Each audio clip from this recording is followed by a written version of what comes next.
सर्वांनी दोन्ही हात उंच करायचे आहेत। दोन्ही हात उंच करून आपण सर्वांनी घोषणा द्यायच्या आहेत। बोला भारत माता की, भारत माता की, वंदे वंदे। भाजपा राष्ट्रवादी युतीचा आज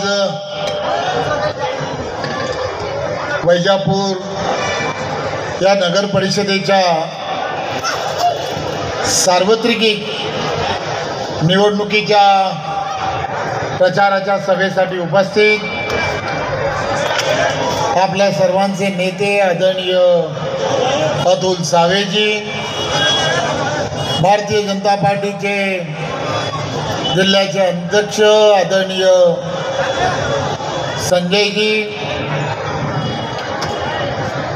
या निवडणुकीला नगराध्यक्ष पदासाठी या भागातील गेली वर्षानुवर्ष या वैजापूरची इथल्या जनतेची सेवा करण्याचं व्रत हे ज्यांनी हाती घेतलं आहे असे डॉक्टर दिनेश परदेशीजी,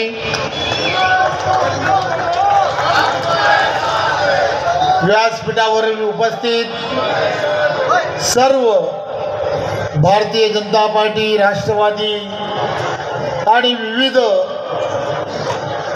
संस्था की ज्या संस्थेचे प्रमुख पदाधिकारी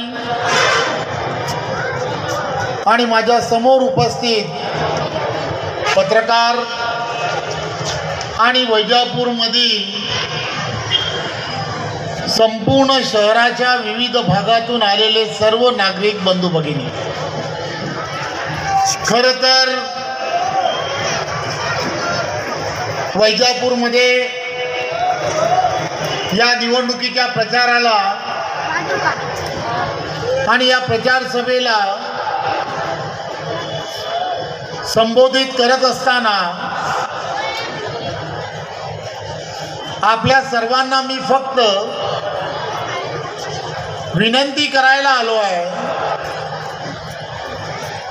की आपण देशाचे पंतप्रधान आदरणीय नरेंद्र मोदीजी,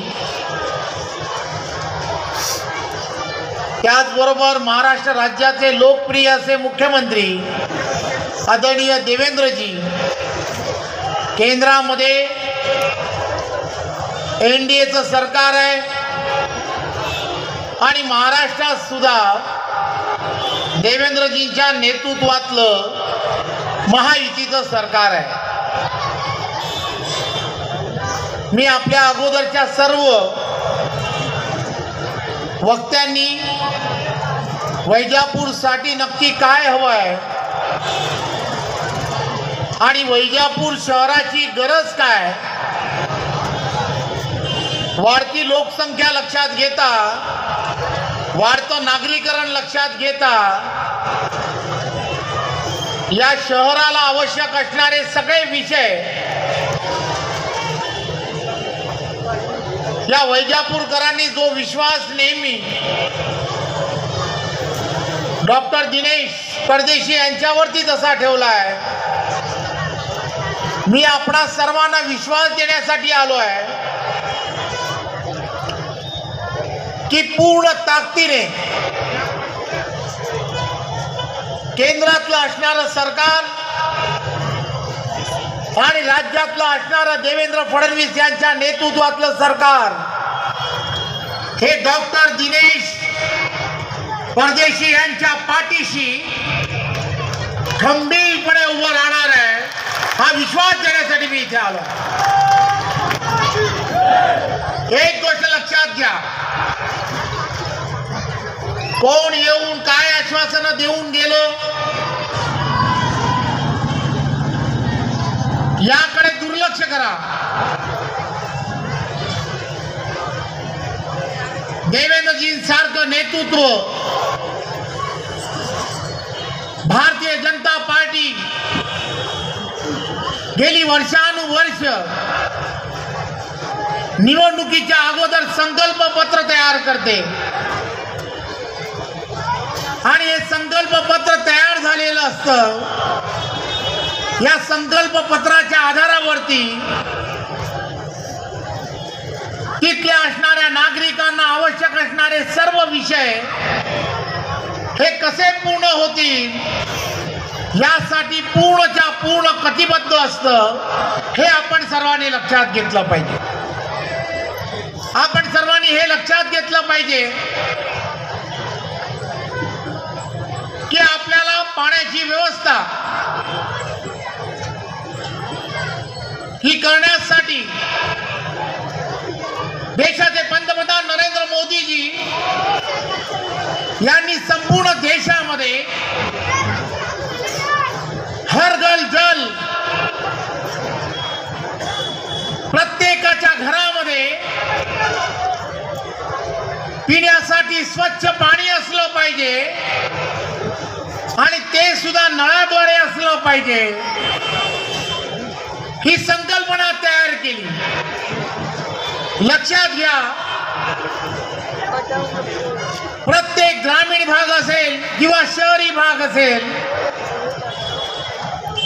प्रत्येकाला आवश्यक असणारं पाणी आणि ते मुबलक पाणी हे प्रत्येकाला मिळावं ही भावना देशाचे पंतप्रधान आदरणीय नरेंद्र मोदीजी त्याचा विचार करतायत.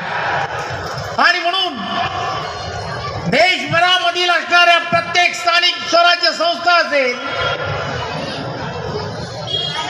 किंवा एखादं ग्रामीण भागामधलं गाव असेल, या प्रत्येक गावाला या योजनेसाठी पाईपलाईनसाठी जलस्रोत उपलब्ध असेल तर जलस्रोतापासून त्या शहरापर्यंत येण्यासाठी जे जे आवश्यक निधी आहे तो निधी उपलब्ध करून देण्यासाठी केंद्रातलं आणि राज्यातलं सरकार कटिबद्ध आहे. वैजापूर वासियो, पुन्हा एकदा दिनेशजी यांना या शहराचं नगराध्यक्ष पद आणि त्यांच्या बरोबर असणारे सर्वच्या सर्व नगरसेवक यांना तुम्ही आशीर्वाद द्या. या शहराला आवश्यक असणारं पाण्याची व्यवस्था ही देवेंद्रजींच्या नेतृत्वात करून देण्याची जबाबदारी ही आमची आहे, भारतीय जनता पार्टी. अनेक विषय की ज्या विषयांच्या संदर्भात नागरी सुविधा या शहराला आवश्यक आहे.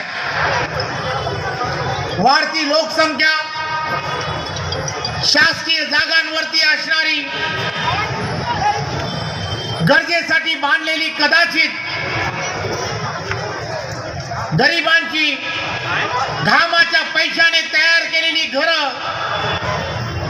एखादा गरीब हा कुठेही स्वतःचा हक्काचं घर बनवतो, परंतु अशी घरं ही निर्माण करणं हे अत्यंत गरजेचं आहे. मी आपणा सर्वांना पुन्हा त्यासाठी आश्वासित करतो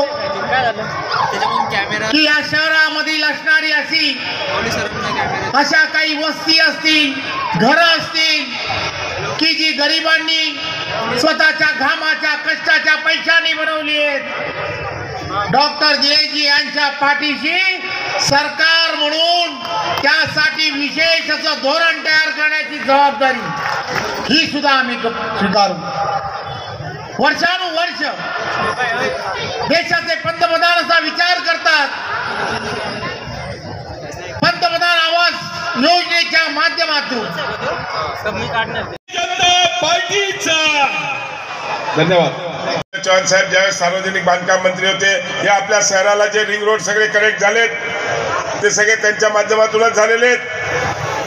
मला आठवतं शिवर फाट्यावर साहेब एक मोठं उद्घाटन केलं होतं आपण, चंद्रकांत आपण चव्हाण साहेबांच्या. असे अनेक प्रकल्प आज देवेंद्रजींनी समृद्धी मार्ग आणला.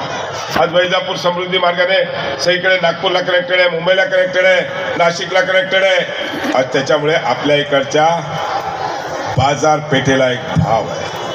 आज केंद्रामध्ये मोदीजींचं सरकार आहे, राज्यात देवेंद्रजींचं सरकार आहे आणि आपले रवींद्रजी आपल्या बरोबर आहेत. त्यामुळे या वैजापूरच्या विकासाला कुठल्याही प्रकारची कमतरता पडणार नाही. मी आपल्याला शब्द देतो की आपण दिनेश भाऊच्या पाठीमागे खंबीरपणे उभा राहा. 2 तारखेला कमळाचं बटन दाबून दिनेश भाऊंना निवडून द्या. खाली जिकडे कमळ आहे तिकडे कमळ आणि जिकडे नाही तिकडे घड्याळ असेल तर घड्याळ, पण कमळाला सगळ्यांनी मतदान करावं एवढीच या ठिकाणी विनंती करतो. जास्त वेळ मी भाषण करणार नाही कारण